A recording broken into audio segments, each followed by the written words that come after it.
So we have one more panelist for our student-centered and active learning. We have Gao Chen from East Asian Studies to talk about the flipped classroom model in the Chinese language classroom.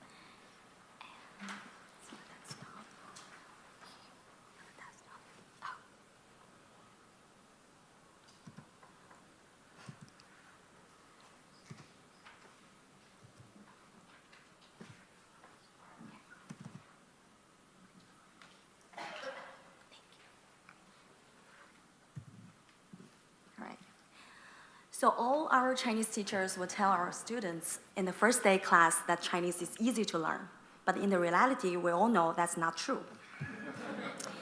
The Defense Language Institute classifies Chinese as one of the Category 4 languages, which is exceptionally difficult for English speakers and requires longer hours to achieve the same proficiency standards as those of other languages. And we as educators here, we want to reach out to all the students, not only the smart ones. So because of that, class time is precious and we have to use it wisely. That's why I became very interested in the flipped classroom model, and although little is known about its efficacy in Chinese as foreign language classroom. I hope that it's a possible solution for us to use the class time most efficiently. So what is the flipped classroom? In the flipped classroom, we deliver new knowledge prior and outside of the classroom through interactive videos to prepare the student in a guided setting and free up valuable class time to enhance students' engagement and learning. But how can we apply this approach in Chinese classroom? And how can we achieve all these goals by using flipped classroom? So this spring, I wanted to find out. So I was teaching 2 sessions of Intermediate 1 Chinese course. In one session, I used a traditional method. In the other, I used a flipped classroom so I could compare the learning outcomes. I also did interviews, surveys, and videotaped my own teaching to collect data. But Chinese is a tonal language, and it has a unique writing system. So I don't want my students to learn everything on their own and come to my class where their tones are all off and they cannot use the grammar correctly. So I did my research in a more conservative way. It was a 3-round action research. I identified the problem in my classroom and then evaluate the results, come up with a plan and evaluate the result of each stage of the research and then change my plan. So in the flipped classroom, in the first round, I only moved the vocabulary teaching outside of the classroom. In the second round, I moved the vocabulary and the content outside of the classroom. In the third round, I moved the vocabulary, content, and even grammar outside of the classroom. One lesson I learned in the course of my research is that in the flipped classroom, you'd better make your own video and come up with original content.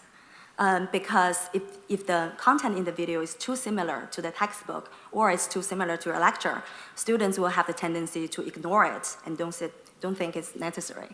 So for each lesson, I wrote my own short essay, which is relevant to the textbook, but it's different, and I will test my students on it. I created PowerPoint presentations of the vocabulary and text and converted them into videos, overlaying audio of my own speech. So I used what I learned from the workshop.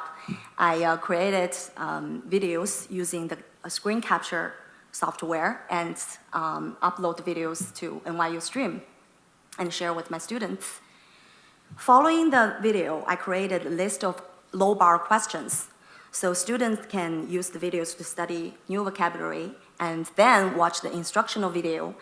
Also, they can show their understanding by answering those low bar questions.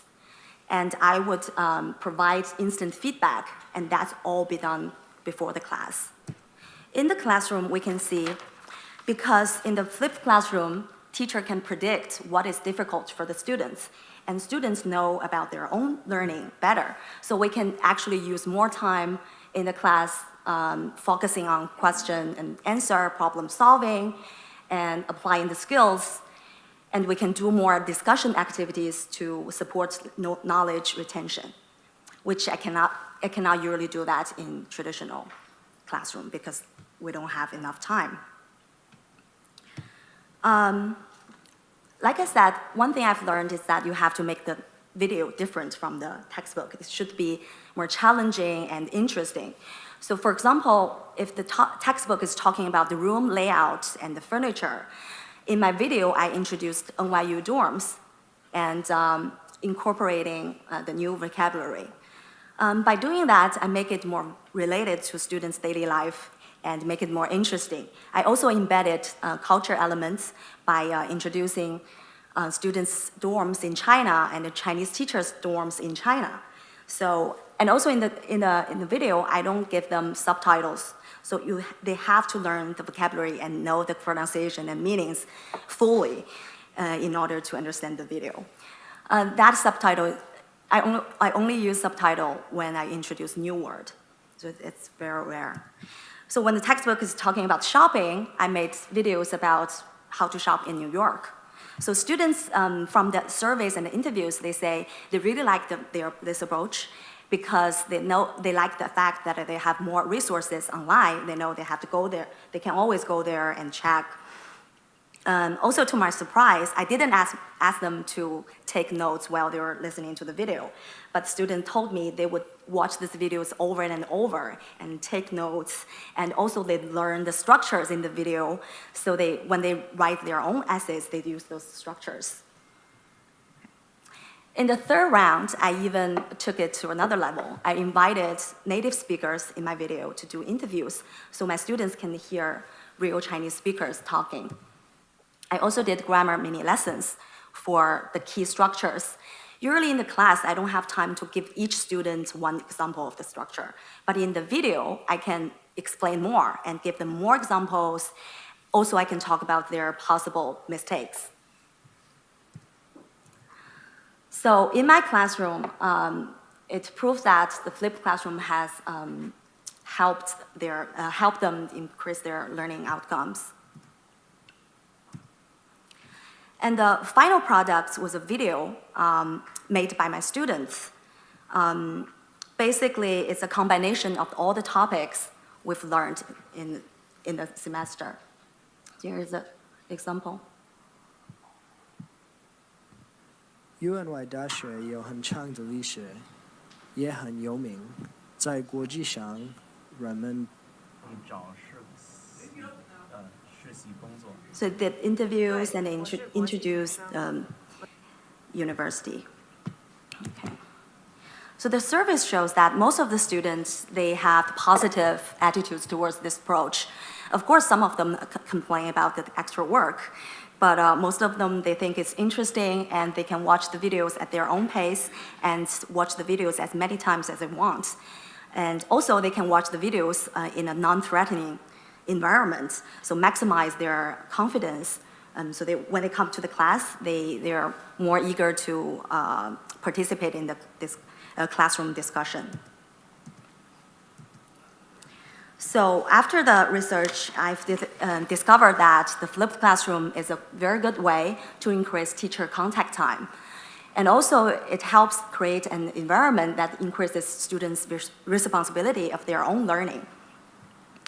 But the flipped classroom is not just online videos. It's not just use technology for the technology's sake. It's not about replacing teachers with videos. As a Chinese teacher, I always feel that teaching language is like dancing in the chains. So there's a lot of things you have to consider about. There's a lot of decision-making you have involved. So by doing this, for me, I feel like it's self-directed professional development to maximize the teacher agency. Thank you.